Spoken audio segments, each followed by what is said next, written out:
যারা সত্যিকারের হনুমান ভক্ত তারা জীবনে কোনোদিনও বিপদে পড়ে না।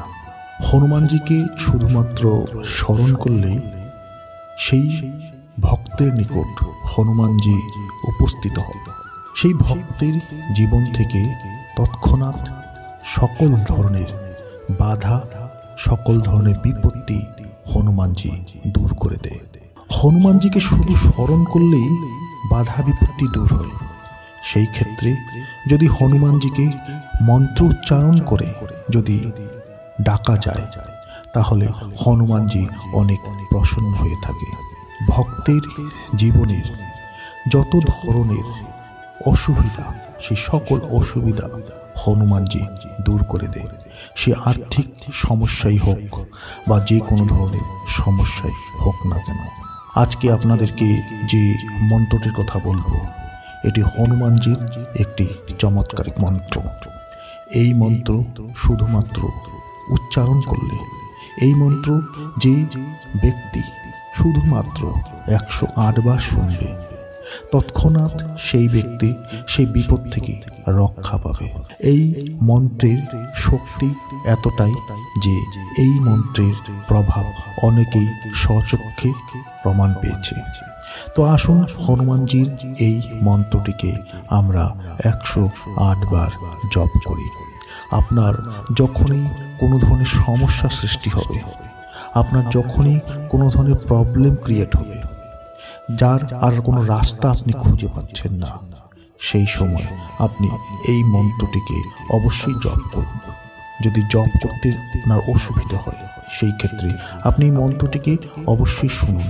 কিন্তু আপনি যখনই এই মন্ত্রটিকে জপ করবেন বা যখন এই মন্ত্রটিকে আপনি শুনবেন সেই সময় হনুমানজির ছবি যেন আপনার মনের ভিতর থাকা, সেই ধরনের করে আপনি এই মন্ত্রটিকে জপ করবেন। হনুমানজিকে স্মরণ করুন, তার ছবিটি আপনার মনের ভিতরে রাখুন এবং এই মন্ত্রটিকে আপনি শুনুন নাই বা জপ করুন। আপনার তৎক্ষণাৎ আপনি সেই বিপদ থেকে আপনি রক্ষা পাবেন। আপনার নিকট সেই বিপদ থেকে দূর হওয়ার জন্য কোনো না কোনো রাস্তা বের হয়ে যাবে। তো চলুন আমরা এই মন্ত্রটিকে 108 বার জপ করি। ওম বাগেশ্বরায় বীরবীরায় হুং ফট স্বাহা। ওম বাগেশ্বরায় বীরবীরায় হুং ফট স্বাহা। ওম বাগেশ্বরায় বীরবীরায় হুং ফট স্বাহা। ওম বাগেশ্বরায় বীরবীরায় হুং ফট স্বাহা। ওম বাগেশ্বরায় বীরবীরায় হুং ফট স্বাহা। ওম বাগেশ্বরায় বীরবীরায় হুং ফট স্বাহা। ওম বাগেশ্বরায় বীরবীরায় হুং ফট স্বাহা। ওম বাগেশ্বরায় বীরবীরায় হুং ফট স্বাহা। ওম বাগেশ্বরায় বীরবীরায় হুং ফট স্বাহা। ওম বাগেশ্বরায় বীরবীরায় হুং ফট স্বাহা। ওম বাগেশ্বরায় বীরবীরায় হুং ফট স্বাহা। ওম বাগেশ্বরায় বীরবীরায় হুং ফট স্বাহা। ওম বাগেশ্বরায় বীরবীরায় হুং ফট স্বাহা। ওম বাগেশ্বরায় বীরবীরায় হুং ফট স্বাহা। ওম বাগেশ্বরায় বীরবীরায় হুং ফট স্বাহা। ওম বাগেশ্বরায় বীরবীরায় হুং ফট স্বাহা। ওম বাগেশ্বরায় বীরবীরায় হুং ফট স্বাহা। ওম